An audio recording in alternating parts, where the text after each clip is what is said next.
Hi everyone, I'm Dr. Lisa Oates, talking herbs with Dr. Sue Evans, and we're talking about Panax ginseng, one of the many ginsengs.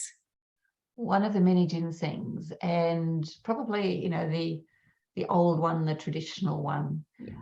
And this is, I remember reading years ago that like what we'll get, as consumers, probably we'll get cultivated ginseng, Korean ginseng, Korean red.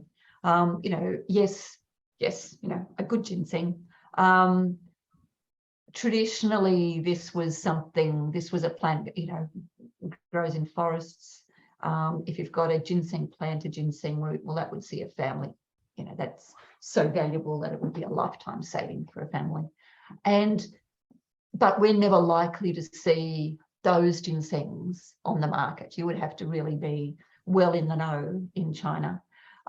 Traditionally, it was used for older people, and particularly used at one of the stories I've heard, used at the end of life when the patriarch, and generally it was the patriarch who used it, when the patriarch of the family was about to die and he needed to come back to life or come back to consciousness for a period of time to dispense of his worldly goods. Oh, to wow. state what he wanted. So I mean, think of like it's that sort of deathbed, the finest ginseng for the wealthy patriarch, and something that would be incredibly expensive. Yes.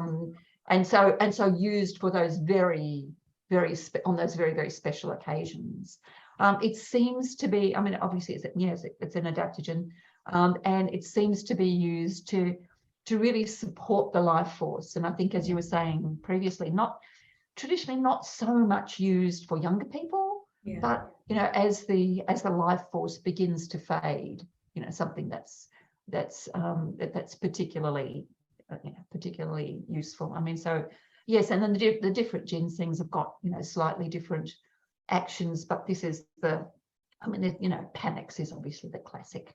It is. Ginseng. Yeah. And this is one of those herbs where we do have to be cautious about sustainability. It is a root, and it takes a while to. It's a root, but it's also quite extensively cultivated, and because it is such an important export earner, then I mean, yes, certainly if we're looking at wild harvested ginseng, but I think it's unlikely that any of us would have access to wild harvested.